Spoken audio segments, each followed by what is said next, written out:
You've heard the names that echo through the darkest corridors of true crime.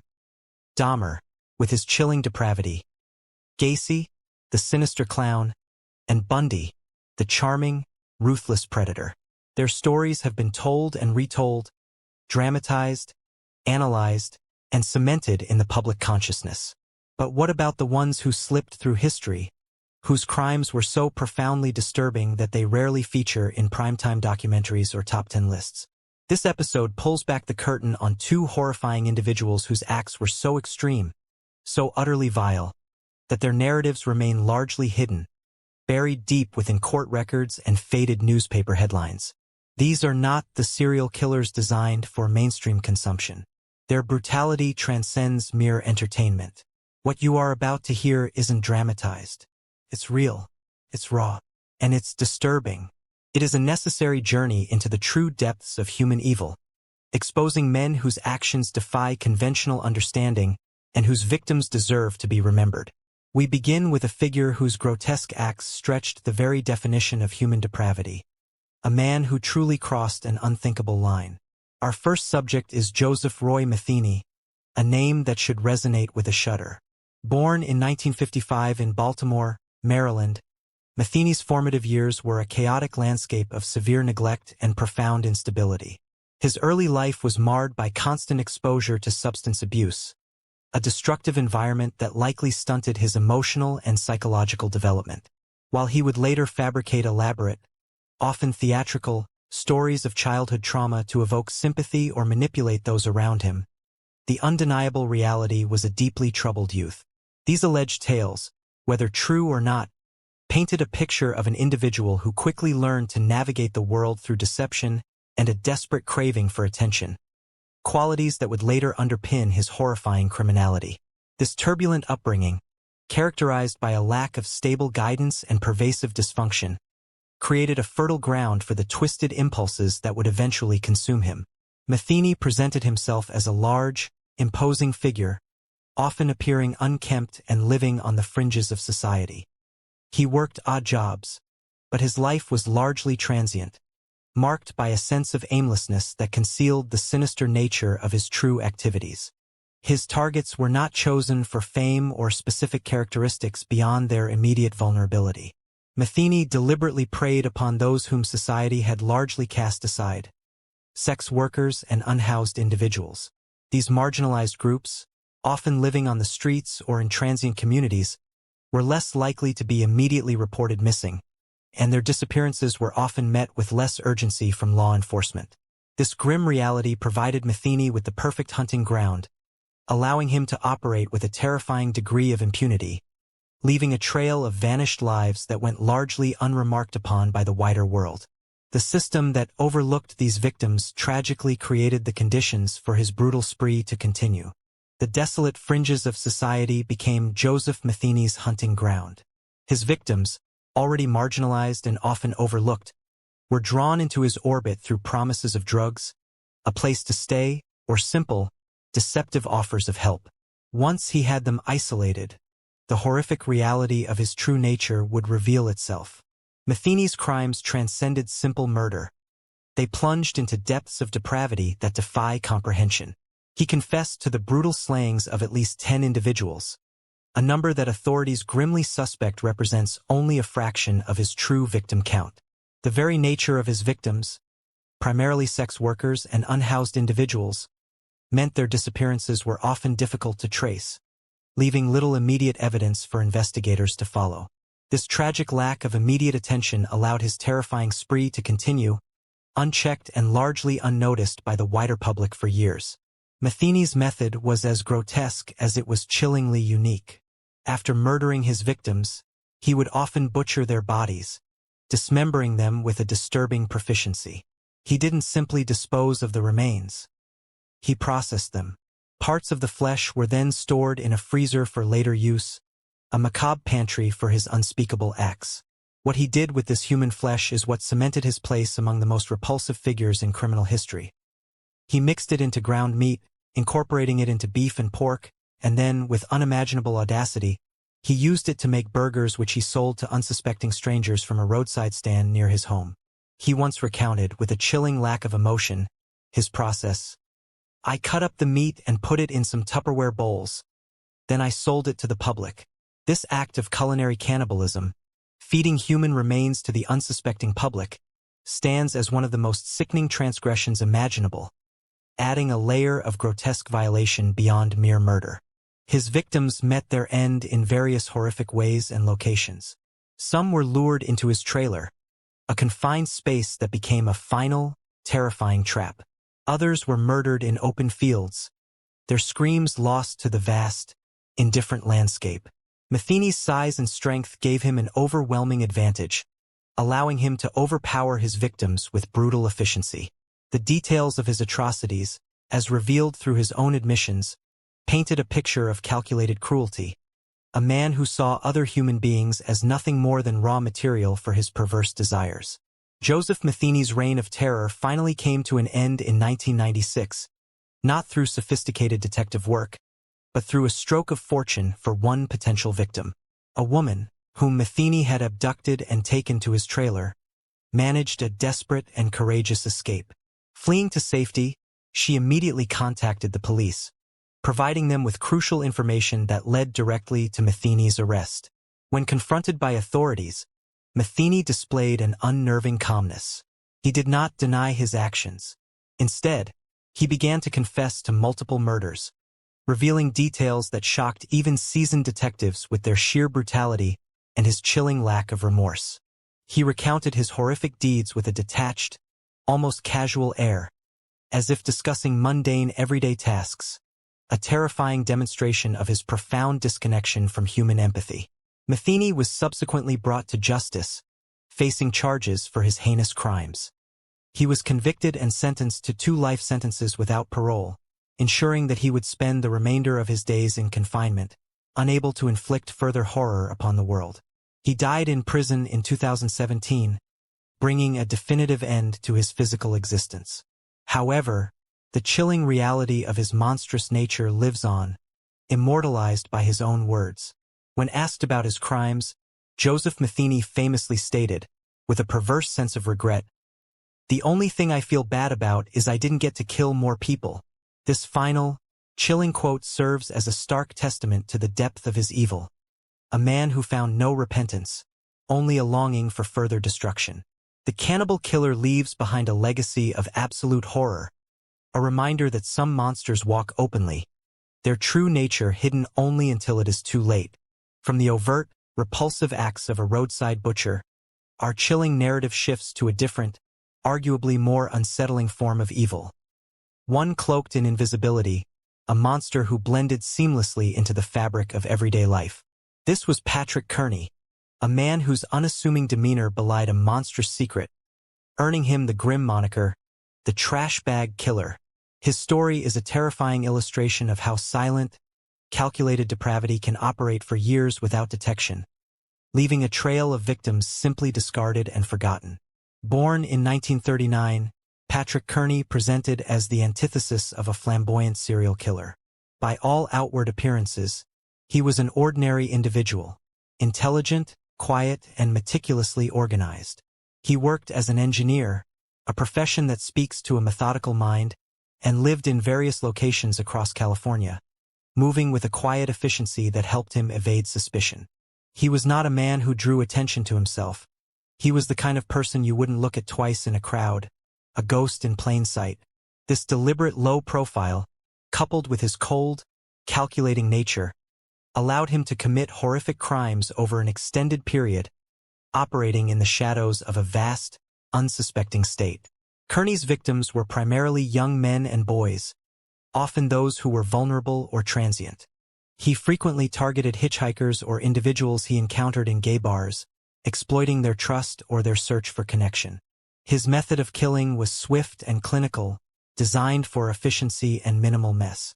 He typically shot his victims in the head, ensuring a quick and silent end. The true horror of Kearney's crimes lay not just in the act of murder, but in his meticulous and organized approach to body disposal. After each killing, he would dismember the bodies with chilling precision, breaking them down into manageable pieces. These remains were then stuffed into industrial garbage bags, the kind often used for heavy waste, before being systematically dumped along freeways and remote roads across California. This methodical disposal made linking his early victims incredibly challenging for law enforcement, as the bodies were often found in varying states of decomposition and far from the crime scenes. The sheer volume of his victims is staggering. While he ultimately pleaded guilty to 21 counts of murder, investigators suspect Patrick Kearney was responsible for the deaths of anywhere from 21 to over 43 young men and boys. His ability to commit such widespread atrocities without leaving a strong forensic trail speaks to his meticulous nature. He was known for his almost obsessive cleanliness, quickly cleaning up crime scenes to leave little evidence behind. His silent and efficient methods allowed him to operate for over a decade, leaving behind a trail of isolated, gruesome discoveries that initially seemed unconnected to each other.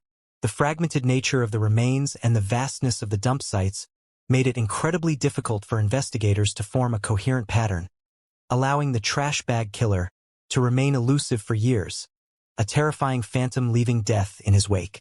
Despite his meticulous efforts to erase all traces of his horrific actions, Patrick Kearney's prolonged reign of terror eventually began to unravel. The sheer number of discarded remains, though scattered, eventually led to patterns that investigators could not ignore. Bits of forensic evidence, however sparse, slowly started to accumulate, building a silent case against the unseen killer. Furthermore, as the years passed, some lucky individuals who had encountered Kearney and narrowly escaped his clutches came forward. These survivor tips and witness accounts, often fragmented but persistent, began to paint a picture for law enforcement, allowing them to link disparate incidents and piece together the chilling puzzle of the trash bag killer. The net around him tightened, not with a sudden, dramatic breakthrough, but with the quiet, persistent accumulation of overlooked details. Facing mounting evidence that inevitably pointed in his direction, Patrick Kearney made a shocking decision. He turned himself in. This was not a confession born of remorse or a sudden moral awakening. It was a calculated move, a cold acceptance of the inevitable. Once in custody, Kearney did not resist. Instead, he began to confess in full, detailing his vast array of crimes with an unnerving detachment. He recounted his methods, his victims, and the locations where he had meticulously disposed of their bodies. He even led authorities to multiple body dump sites along various freeways and remote roads, revealing the grim scope of his atrocities. His confessions were delivered with a chilling lack of emotion, a flat, pragmatic tone that spoke volumes about his inner world. He famously stated his primary concern: "I just didn't want to get caught." This stark admission underscored his utter lack of empathy. His only regret was the potential disruption to his perverse existence, not the immense suffering he inflicted. The revelations from Kearney's confession sent shockwaves through the law enforcement community, unveiling a killer who had operated with terrifying efficiency for years. He was charged with numerous murders, and the legal process moved with a grim determination. Patrick Kearney pleaded guilty to 21 counts of murder, a concession that spared him a protracted and graphic trial, but forever sealed his fate. He was sentenced to multiple life terms in prison, ensuring he would spend the remainder of his life in confinement. He is currently incarcerated in California, a silent, aging prisoner, a stark embodiment of the chilling reality that some of the most prolific monsters are not the ones who rage, but those who operate with quiet, almost invisible precision.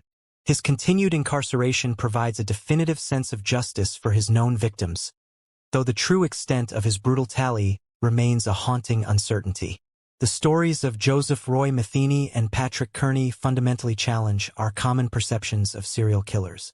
We often envision them as disheveled loners, or, at the other extreme, as criminal masterminds capable of elaborate psychological games. But these two men represent different, yet equally terrifying, facets of evil. Metheny, with his grotesque cannibalism and roadside burger stand, was overtly evil, almost cartoonishly grotesque. His depravity was loud, repulsive, and undeniable, leaving no room for misunderstanding his malevolent intent. He embodied a primal, visceral horror that forces a visceral reaction. Kearney, on the other hand, was the polar opposite. He was cold, quiet, and utterly invisible, the kind of man you wouldn't look at twice on the street. His crimes were clinical, his disposition calm. He worked a respectable job, lived in seemingly ordinary neighborhoods, and left little trace of the monstrous deeds he committed. His evil was insidious, hiding in plain sight, a terrifying reminder of how easily true depravity can camouflage itself within the mundane routines of society. Both men, in their distinct ways, show that evil wears many faces, from the overtly repulsive to the disturbingly unremarkable. Their stories, however, share a tragic common thread. Society often looks away when the victims are marginalized. The fact that their victims were largely sex workers, unhoused individuals, or vulnerable hitchhikers contributed to the prolonged nature of their sprees, underscoring a systemic failure to protect those most in need. These two individuals, Joseph Roy Metheny and Patrick Kearney, epitomize the profound reason why some narratives of true crime remain largely unspoken, hidden from popular consumption. They are the cases deemed too brutal, too disturbing, too real for mainstream discussion. Unlike the more commonly explored serial killers, whose stories sometimes lend themselves to psychological profiling or dramatic tension, Metheny and Kearney force a confrontation with raw, unfiltered horror that offers little in the way of conventional understanding or resolution. Their crimes were not about elaborate cat-and-mouse games with law enforcement, nor were they driven by a twisted charisma. They were about fundamental, unadulterated evil, executed against those least able to defend themselves, or least likely to be immediately mourned by the broader public. This grim reality contributes to their obscurity. A society often prefers to look away when the victims are marginalized, making it easier for such monstrous acts to slip into the shadows of history. The stark contrast between Metheny and Kearney further illuminates the diverse and terrifying forms that evil can assume. Metheny, with his monstrous acts of dismemberment and the grotesque selling of human flesh, represented an almost primal, visceral manifestation of depravity. His evil was loud, undeniable, and deeply shocking in its overtness. It was the kind of horror that demands immediate revulsion, a stark violation of every human taboo. His large, intimidating presence and his unhinged confessions underscored a profound, almost cartoonish villainy that nonetheless caused unspeakable suffering.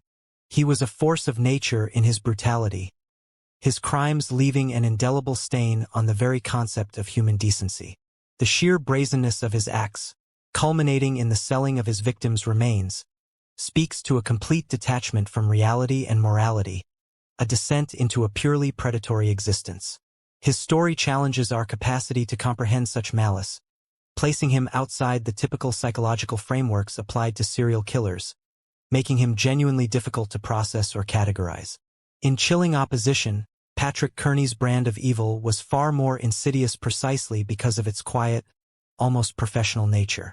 There was no theatricality, no overt rage.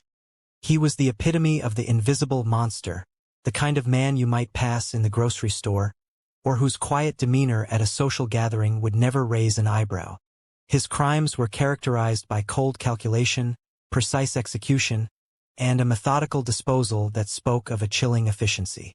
Kearney's ability to operate undetected for so long was fundamentally tied to his capacity to blend in, to maintain a completely unremarkable exterior while committing unspeakable acts in secret.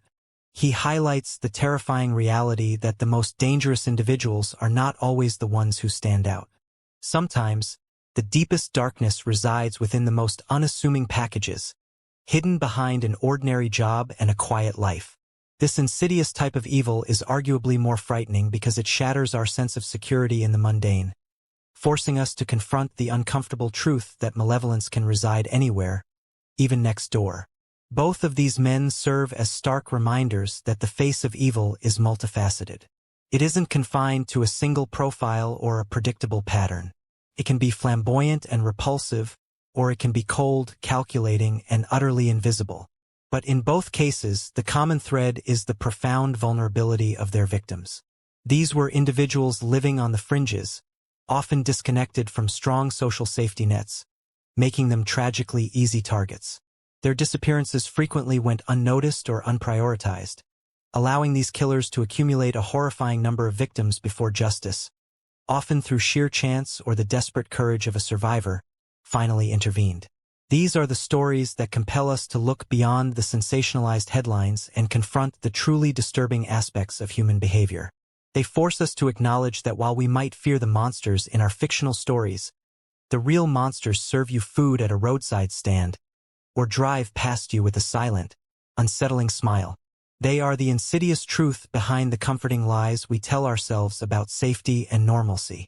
The narratives of Joseph Roy Metheny and Patrick Kearney provide a chilling, unfiltered look into the abyss of human cruelty. They force us to confront uncomfortable truths about the nature of evil and the ways in which society, sometimes inadvertently, creates the conditions for such horrors to thrive. These are not the celebrated, charismatic killers of fiction or even of many popular true crime portrayals. Their stories lack the tidy psychological explanations or dramatic arcs that make other cases consumable. Instead, they are raw, disturbing fragments of reality that expose the darkest corners of human potential, remaining outside the mainstream precisely because their brutality is so unvarnished, so utterly devoid of any redeeming or understandable qualities. They represent the irreducible core of malice, the kind that leaves no room for anything but revulsion and a profound sense of disquiet. The very obscurity of these two men in popular discourse is a testament to the disturbing nature of their crimes. We as a society often gravitate towards the sensational, the psychologically complex, or even the tragically charismatic figures in true crime. But Metheny, with his grotesque, cannibalistic acts, and Kearney, with his cold, clinical dismemberments, defy easy categorization or sympathetic analysis. Their victims, often existing on the margins of society, sex workers, unhoused individuals, vulnerable hitchhikers, further contributed to the silence surrounding their disappearances. It is a grim truth that when victims are not immediately missed or actively sought by a broad network, the paths of justice can become obscured, providing a prolonged window of opportunity for predators to operate unseen. This societal blind spot, however unintentional, tragically allowed these men to accumulate a horrifying tally of lives taken, extending their reigns of terror far beyond what should have been possible. Metheny's case exemplifies a form of evil that is overt, loud, and repulsive. His sheer size, his unkempt appearance, and his later brazen confessions of butchering and selling human flesh paint a picture of a man who seemed to embody cartoonish villainy. Yet, this grotesque exterior housed a calculated cunning. He understood how to exploit the desperation of his victims and the apathy of a society that might not look too closely into the lives of those he targeted. His acts were a direct, brutal assault on the most fundamental human taboos, pushing the boundaries of what most people can even conceive. The casualness with which he described his crimes, including the macabre detail of selling human remains to the public, reveals a mind so utterly devoid of empathy that it serves as a stark warning. Some evils do not hide. They simply operate in plain sight, audacious in their depravity because they believe they are beyond consequence. In stark contrast, Patrick Kearney presents a different, yet equally terrifying face of malice. He was the epitome of the invisible predator, an intelligent engineer, quiet and meticulously organized. He was the kind of man whose ordinariness would render him instantly forgettable. His evil was not loud and repulsive, but cold, precise, and systematic. He did not revel in public displays of power. His gratification came from the absolute control he exerted over his victims in private, followed by the chilling efficiency of their disposal. Kearney's story is a chilling reminder that the most dangerous individuals are not always the ones who fit a recognizable profile. They can be the quiet neighbor, the unassuming colleague, the person who blends perfectly into the background. His ability to maintain a veneer of normalcy while committing dozens of brutal murders highlights how deeply entrenched and self-contained some forms of evil can be, existing as a terrifying secret world beneath a calm, unremarkable surface. The combined narratives of Metheny and Kearney serve as a powerful reflection on the multifaceted nature of human evil. They shatter the comforting illusion that monsters are easily identifiable, that they wear their malevolence openly for all to see. Instead, these men demonstrate that evil can be both profoundly overt and disturbingly subtle, a loud explosion of depravity in one case, a silent, meticulous operation in another. What unites them is their utter lack of remorse, their complete dehumanization of their victims, and their exploitation of vulnerability. Their stories underscore the importance of looking beyond superficial appearances, of understanding that profound darkness can reside in the most unexpected places. Ultimately, these are the stories that compel us to transcend the more palatable narratives of true crime. They are not meant to entertain in the traditional sense, but to inform, to warn, and to force a confrontation with the uncomfortable realities that exist just beneath the surface of our ordered lives. The victims of Metheny and Kearney, often overlooked in the broader historical record, deserve to have their stories told. Remembering them, truly remembering the specific, harrowing details of their suffering and the callous indifference of their killers, is not merely an act of historical recounting. It is an act of defiance against the oblivion that these predators sought to impose. It is a solemn acknowledgement that every life, no matter its circumstances, holds immeasurable value. We often find ourselves fearing the monsters depicted in fictional stories, the villains of our movies and books, whose evil is safely contained within a narrative. But the grim truth revealed by individuals like Joseph Roy Metheny and Patrick Kearney is far more unsettling. The real monsters serve you food from a roadside stand, or drive past you on the freeway with a quiet, unsettling smile. They are the insidious truth behind the comforting lies we tell ourselves about safety and normalcy. They prove that the most profound evil often resides in the most unexpected places, hiding in plain sight, waiting for the moment to strike. This is why remembering these disturbing but essential stories is not just about recounting grim history. It is about remaining vigilant. It is about understanding that true evil can manifest in countless forms, some of which defy our neat classifications and comforting narratives. It is a stark imperative to trust your instincts, to pay attention to the subtle anomalies, and to never turn away from the vulnerability of others. By keeping these narratives alive, by giving voice to those who were silenced, we actively participate in ensuring that such history does not repeat itself unnoticed, that the shadows of evil, even when cast by seemingly ordinary people, are never truly allowed to consume the light of remembrance. The vigilance of memory is our greatest defense against the monsters who walk among us. Thank you for watching. Like, share, and subscribe for more.